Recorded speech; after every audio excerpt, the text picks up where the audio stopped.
ሰላም ሰላም ጤና ይስጥልን ውድና የተከበራችሁ የዩቲዩብ ቤተሰቦቼ እንዴት ናችሁ? ሰላም ናችሁ ወይ? እኔ ያለው እግዚአብሔር ይመስገን እጅግ በጣም ደህና ነኝ። ቤተሰብ ሁላችሁም በያላችሁበት የእግዚአብሔር ሰላም ይብዛላችሁ። እኔም አለው ደህና ነኝ እግዚአብሔር ይመስገን። ዛሬ እንግዲህ ትንሱን አይቼን የመጣሁትና ትንሱ ቆፍጣናዋ የእውነት በጣም ነው ያስደሰተችኝ ማለት ነው። ትላንትና እንግዲህ ብር ከትንሱ በልጦ ነው አሉ እንግዲህ ባላዛር ቤት ማለት ነው።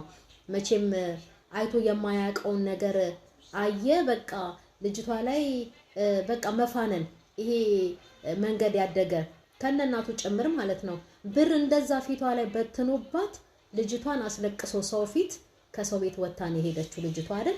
ይሄ ባለጌ ዛሬ ደግሞ በለመደው ሊዘባነንባት ሲመጣ ማለት ነው ሊብሪውን አቃጥላ ቁጭ። እንኳን ሊብሪውን ለምን እንደዚህ አይነት ወንድን ራሳቸውን ለምን አያቃጠሏቸው? የእውነት ባለጌ ስድ ጋጦጥ በጣም ባለጌ። ይሄንን እንደው ማለት ነው መክሰስ ነው የእውነት። ኮሚቴ ምናምን እዚህ ሰፈር ውስጥ የተቋቋሙ ምናምን አያስፈልጉትም ለዚህ ማለት ነው። የሚያስፈልገው ሴቶችና ህፃናት መብት እዛ ወስዳ ማስጠፍነግ እኮ ትችላለች። ልጁን በሆዷ ተሸክማ እንደዚህ በጥፊ የሚያጋያት ይሄ ባለጌ ስድ የእውነት ምን አይነት አስተዳደግ እንዳደገ እኔ በጣም ብዙ ሴቶች ያሳደጓቸው ልጆች አይቻሉ። በጣም ብዙ ጨዋዎች እንደ ብሩክ አይነቱ የእውነት ብዙ ወንድ የሆኑ በሴት እጅ አድገው ወንድ የሆኑ ሴቶችን ልጆችን አይቻለሁኝ። አላዛር በዚች በእናቱ ስነ ስርዓት አልባ በሆነች እናቱ አደገ። እሱም ስነ ስርዓት አልባ ጨምላቃ ጎረቤት እንኳን የማያከብር ማለት ነው። ስዳደግ ከነናቱ ዛሬ እንደውም እናትየው አልመጣችም። እንደው ምን ሰማይ ተደፍቶባት እንደቀረች እግዚአብሔር ይወቅ የእውነት። እና በጣም የሚያስጠላ እንዴት ነው የሚያደርገው? ያንን የሚያክል አሁን የጫማ ማስቀመጫ አንስቶ ሊወረውርባት ነበረ እንዴ! እንደው አያስብም እንዴ? ይሄ ማሰቢያው የተደፈነ ምን አይነት ሰው ነው? ሰው እንኳን ምን ይለኛል እሱ ባለፈውም ተናግሬያለሁ። ትልቅ ቦታ በሰው ዘንድ ተሰጥቶት የተቀመጠ ሰው ነው። እንግዲህ እንደዚህ አይነት ስልጣንና እንደዚህ አይነት ክብር ማግኘት ቀላል ነገር አይደለም።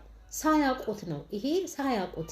እኔ ቀበሌ እንኳን ሊቀመንበር እንኳን ለቀበሌ ሲመረጥ የሰፈር ሰዎች ምን አይነት ጥሩና ትሁት ባለቤቱን አክባሪ ጎረቤት አክባሪ ልጆቹን በደንብ ያሳደገ ጥሩ ሰው በቃ ህዝብን ማገልገል ይችላል ተብሎ ነው ሲመረጥ በፊት የማውቀው የምሰማው ማለት ነው።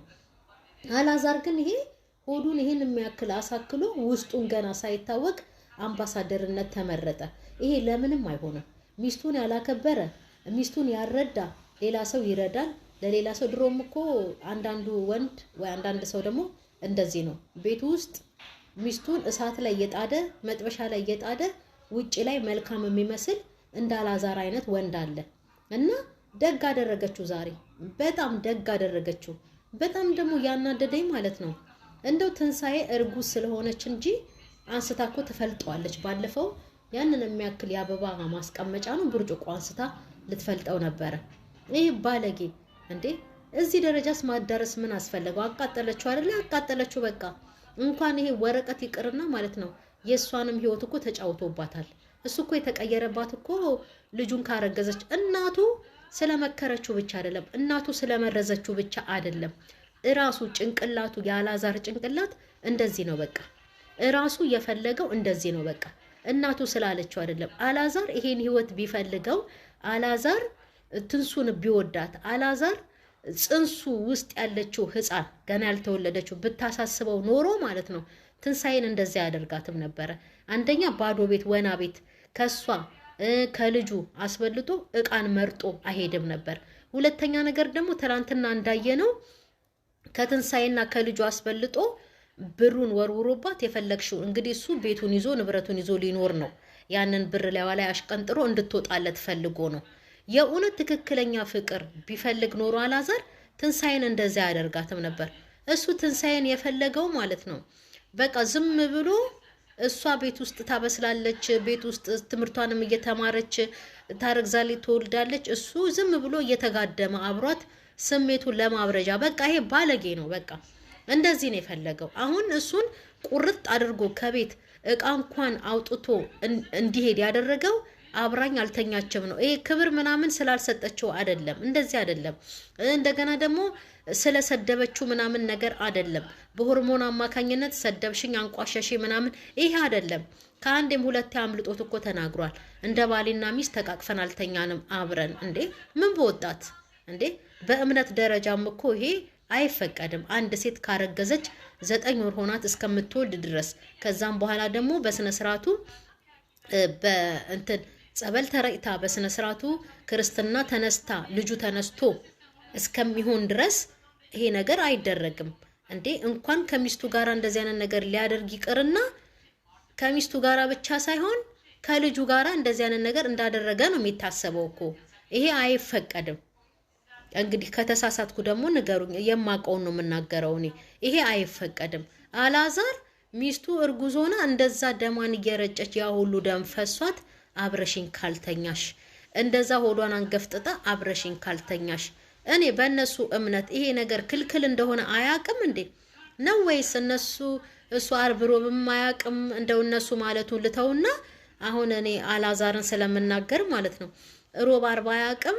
ዝም ብሎ ይበላል ይተኛል፣ ከሷ ጋራ አብሮ ይጋደምና እዛ በቃ የፈለገውን ነገር አንስቶ አድርጎ መነሳት። ይሄንን ነው የሚያውቀው። የትንሳኤ ህይወት ምንም ነገር አያሳስበውም። የልጁ ህይወት ምንም አይነት ነገር አያሳስበውም።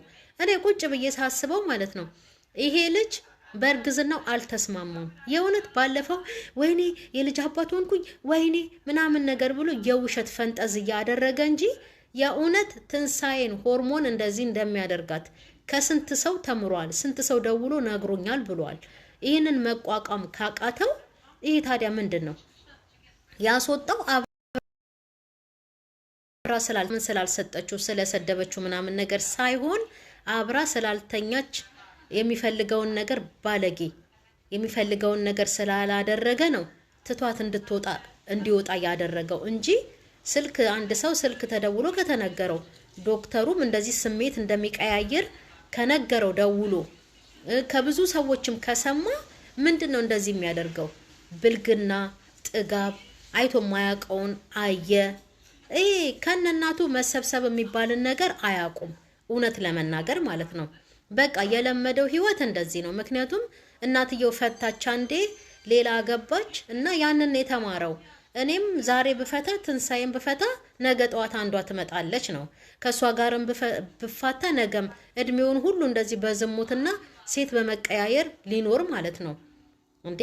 አረ እግዚአብሔር ገላገላት ይችል ልጅን ማርያምን። እኔ እንደውም እሷን ብሆን በሬን ዝግትግትግትግት አድርጌ ማለት ነው ወደ ቤተሰቤ ጋር ነበር የሚሄደው። ምክንያቱም የወጣችው በክብር ነው ከቤተሰቦቿ ጋር አይደለ፣ በሽማግሌ በስነ ስርዓቱ ነው ተፈራርመው ነው እንጂ ዝም ብላ ሄዳ ወንድ ቤት ገብታ አርግዛ ያመጣችው ልጅ አይደለም። ይሄ ልጅ አባት ያለው በስነ ስርዓቱ ነው የተዳረችው አይደለ። ስለዚህ ምንም የሚያሳፍር ነገር እናትየውንም ለወቀሳ የሚያደርስ ነገር አይደለም ያደረገችው ትንሳኤ። ምንም የሚያሳፍር ነገር ስላልሆነ ጥቅልል አድርጋ ቤተሰቦቿ ጋር ሄዳ ወልዳ ምን ብላ እየሰራች ነው ስራ። አንዳንድ ደግሞ የተባረኩ ደግሞ አሉ የስደት እህቶቼ ወንድሞቼ ማርያምንም ንጹህ ልብ ያላቸው አይዞሽ እያሏት ነው እንዴ። የተገፋን ሰው አይዞክ ማለትና ከጎኑ መቆም ኃጢአት አይደለም። እግዚአብሔር የሚወደውን ደግሞ ይሄንን ነው። ስለዚህ ሰው እንደዚህ አይዞሽ እስካላት ድረስ እናትየዋ ጋር ሄዳ እርፍ አትልም። ትንሳኤ ሰው እንደሌለው እየመጣ የሚፈነጭባት እላዩ ላይ አንዴ እሱን ተገላገልኩ ስትል እናትየውን ተገላገልኩ ስትል እሱ እየመጡ ተራ በተራ ማን ይሙት። አሁን የእውነት ይሄ ሰውዬ በመካከል ባይኖር ማለት ነው አላዛር ይሄንን የጫማ ማስቀመጫ ይዞ እላዩ ላይ ነበር የሚጭንበት። አንዳንዴም እግዚአብሔር ሲከላከልም ሰውን ይልካል እኮ እና አላዛር በጣም ባለጌ ስድ በቃ ይሄ ክብር የሚባለውን ነገር የማያቅ ከነናቱ የእናቱን ባህሪ ይዞ የወጣ አሁን ሴት ያሳደገው ማለት አላዛር ነው። በቃ ተሽለጥልጣ አሳደገች፣ እሱም ሽልጥልጥ ሆኖ ይሄው ልጅቷን ያመሰቃቀላታል። ወረቀት ነው ይቃጠላ። ትንሳኤም እኮ ልጁን ተሸክማለች እኮ የሷም ህይወት እኮ ተበጥብጧል እኮ። አንገቷን ትደፋ እኮ ነው ያደረጋት ይሄ ባለጌ። ዛሬ ደግሞ ብድግ ብሎ ሰብስክራይባችሁን አንሱ። እኔ የኤፍሬምን አንስቻለሁኝ። ካልተስተካከለ ከያብ ጋር ካልተመለሰ ሰብስክራይብ